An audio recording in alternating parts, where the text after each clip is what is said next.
Assalamualaikum warahmatullahi wabarakatuh. Nama saya Nadia Krisnawuri dengan NPM 177540229. Program Studi Agribisnis Pangan semester 6 Politeknik Negeri Lampung. Di sini saya akan mempresentasikan proposal tugas akhir saya yang berjudul Sistem Tata Niaga Kedelai di Kecamatan Ambarawa, Kabupaten Pringsewu. Peranan komoditi palawija dirasakan sangat penting dalam upaya untuk memenuhi gizi masyarakat, karena merupakan sumber protein dan kalori yang sangat dibutuhkan oleh tubuh manusia dalam kehidupan sehari-hari. Salah satu komoditi palawija yang memiliki peranan yang penting di Indonesia adalah kedelai. Kedelai merupakan salah satu bahan makanan yang mempunyai potensi sebagai sumber utama protein yang telah lama dikenal dan digunakan dalam beragam produk makanan seperti tahu, tempe, dan kecap. Selain itu, kedelai adalah jenis tanaman yang membutuhkan kelembaban yang cukup dan suhu relatif tinggi untuk pertumbuhan yang optimal. Drainase yang buruk juga menyebabkan tanah kurang ideal untuk pertumbuhan kedelai. Kecamatan Ambarawa merupakan salah satu kecamatan yang membudidayakan dan menghasilkan kedelai terbesar di Kabupaten Pringsewu.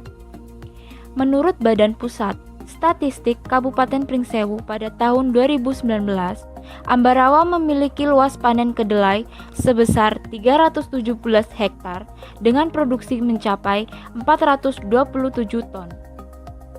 Kecamatan yang telah menjadi sentra tanam sebuah kedelai di Kecamatan Ambarawa adalah Margodadi, Brebes, Sumberdadi, dan Sumberagung.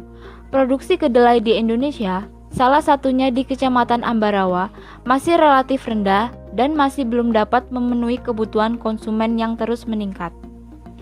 Masih rendahnya produksi kedelai ini disebabkan oleh faktor-faktor antara lain penurunan areal tanaman kedelai, rendahnya harga jual di tingkat petani, rendahnya partisipasi petani dalam menanam, ketersediaan teknologi dan rendahnya adopsi teknologi di tingkat petani, serta rendahnya tingkat harga yang diterima oleh petani. Selanjutnya yaitu rumusan masalah. Rumusan masalah yang dapat dirumuskan sebagai berikut. Yang pertama, bagaimana sistem tata niaga kedelai di Kecamatan Ambarawa, Kabupaten Pringsewu? Yang kedua, bagaimana sistem dan perilaku pasar di Kecamatan Ambarawa pada lembaga tata niaga yang terlibat? Next, tujuan penelitian. Yang pertama, mengidentifikasi sistem tata niaga kedelai di Kecamatan Ambarawa, Kabupaten Pringsewu. Yang kedua, menganalisis sistem dan perilaku pasar pada lembaga tata niaga yang terlibat di Kecamatan Ambarawa, Kabupaten Pringsewu. Hasil penelitian ini dapat digunakan oleh produsen dalam menentukan saluran tata niaga yang menguntungkan dan membantu pemerintah dalam mengambil kebijakan yang terkait. Pada gambar kerangka pemikiran, analisis sistem tata niaga, terdapat beberapa variabel penelitian, yaitu variabel kualitatif dan kuantitatif. Variabel kualitatif yang mempengaruhi efisiensi operasional sistem tata niaga kedelai, yaitu analisis lembaga, fungsi, dan saluran tata niaga. Sedangkan variabel kualitatif terdiri dari margin tata niaga, farmer share, dan rasio keuntungan. Masing-masing variabel penelitian tersebut, baik kualitatif maupun kuantitatif, dipengaruhi oleh beberapa faktor. Variabel margin tata niaga, farmer share, dan rasio keuntungan, masing-masing nilainya dipengaruhi oleh harga beli dan jual pada masing-masing lembaga tata niaga yang terlibat. Selain itu, biaya tata niaga hanya mempengaruhi nilai margin tata niaga dan rasio keuntungan, dan faktor-faktor revenue mempengaruhi nilai farmer share dan rasio keuntungan. Sedangkan variabel-variabel kualitatif dipengaruhi oleh beberapa faktor seperti pihak yang terlibat, aktivitas lembaga, dan fungsi lembaga tata niaga. Selanjutnya, tinjauan pustaka.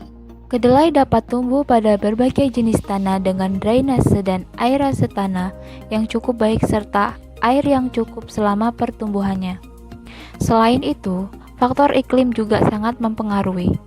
Kedelai tumbuh subur pada curah hujan 100-200 mm per bulan, temperatur 25-27 derajat Celcius, dan ketinggian 0-900 meter dari permukaan air laut.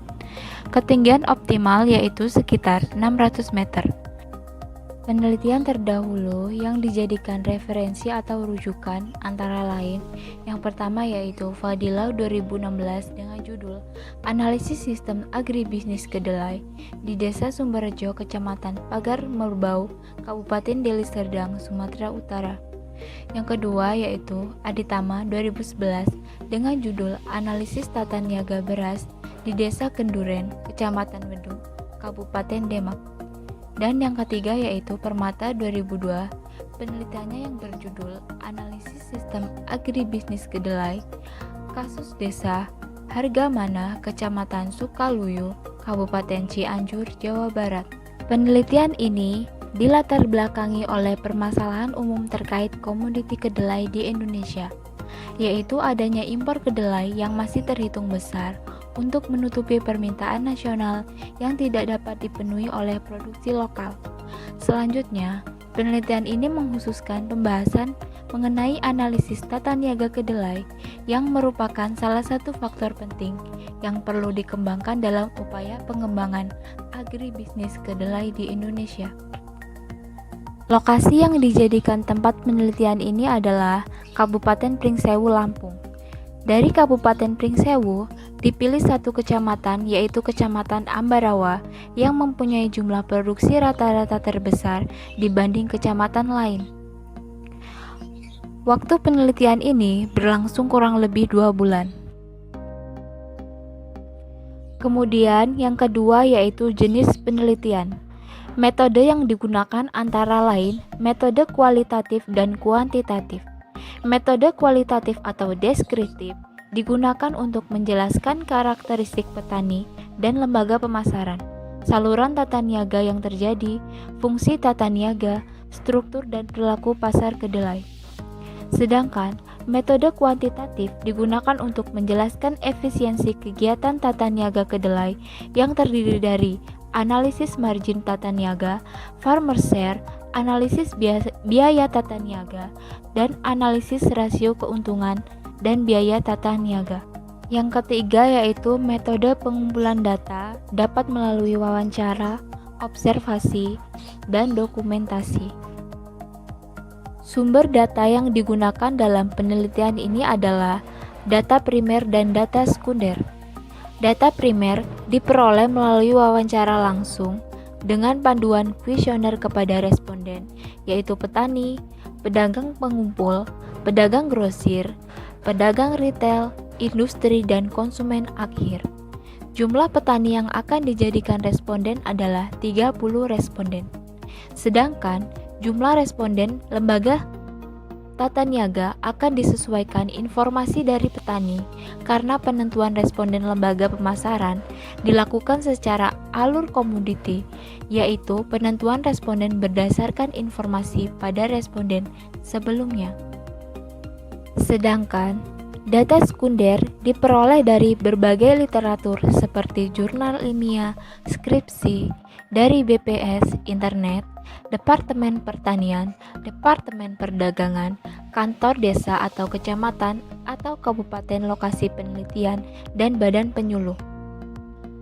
Demikian presentasi dari saya. Apabila ada kesalahan saya mohon maaf, dan kepada Allah saya mohon ampun. Saya akhiri, wabillahi taufiq walhidayah. Wassalamualaikum warahmatullahi wabarakatuh.